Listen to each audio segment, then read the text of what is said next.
A massage at Not Release Therapies is far more than mere luxury. We strive to improve your health and well-being in the process. The stress of everyday life adds up and can cause depression, even bodily harm. That's why our professionals make it their mission to rejuvenate your body and mind. Enjoy the benefits of body wraps, sunless airbrush tanning, aroma steam therapy, and much more. In our opinion, everyone deserves a day of relaxation and peace of mind. Not Release Therapies in Moses Lake, where relaxation means good health.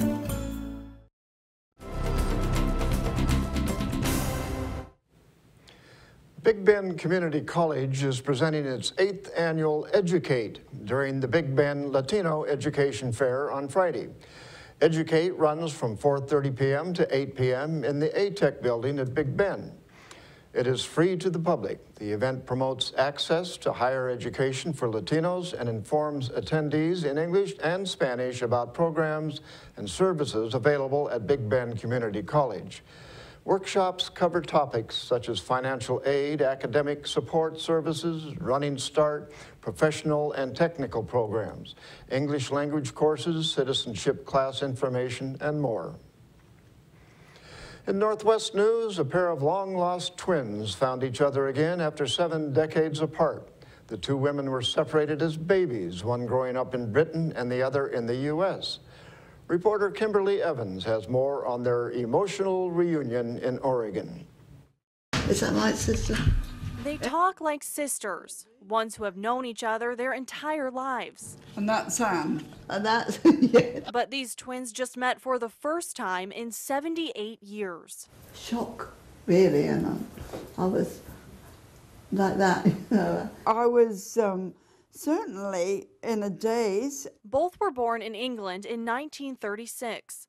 When their father left, their unmarried mother made a difficult decision. She raised Elizabeth, but put Anne up for adoption. Well, my mum, well, you know, she doted on me, so I mean, I was a lucky child, really. It wasn't until about a year ago, with a push from her own daughter, that Anne did a little digging. Together, they found she had a twin sister now living in Oregon. So Anne wrote a letter and sent it off to Elizabeth in Albany. I received this letter. I opened it right away. Dear Mrs. Elizabeth Hamill, I'm writing to you as I'm searching for a family connection. After that, a little talking and a lot of traveling brought them face to face just a few days ago. It was really, really, you know, made everything tick. And now they say they won't let distance or time I have the one that's on British Mean Time separate them again. We don't rush the future, do we, sister? Oh, well, you can't tell what's going to happen in the future, but I'm sure we'll keep in touch for the rest of our lives. What looks like a giant egg beater sitting in an irrigation canal near Sela is a turbine testing the potential to generate electricity from the water moving through the Yakima Basin canals. The equipment was first installed in the Rosa Canal last August by Vancouver, British Columbia-based InStream Energy Systems. Engineers will continue to monitor this turbine this summer. The Yakima Herald-Republic reports the Energy Department and Bureau of Reclamation are interested in the study because of the possibility for similar projects throughout the West. The turbines can be added to canals with minimal environmental impacts. As the election season is upon us, some candidates make mistakes in trying to get their message out to voters. A candidate in California for Fresno City Council tried to make a point about urban blight and ended up potentially offending thousands.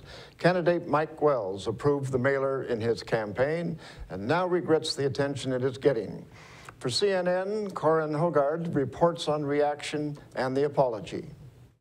This is the message sent to thousands of Fresno voters last week.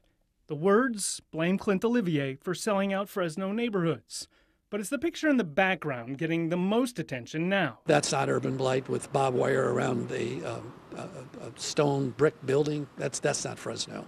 That's something that no one ever wants to see again. Fresno's Jewish community recognizes the image as one of the most painful places in their history, the Auschwitz concentration camp. Temple Beth Israel Rabbi Rick Weiner says he didn't spot it right away because he has just seen so much Holocaust imagery.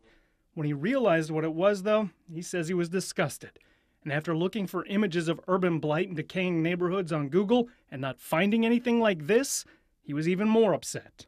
This was not something that you could find accidentally. So someone who was putting this out knew what they were doing and made a really bad decision. I showed the images to the head of the local Democratic Party, then watched as he removed the flyers from their downtown office.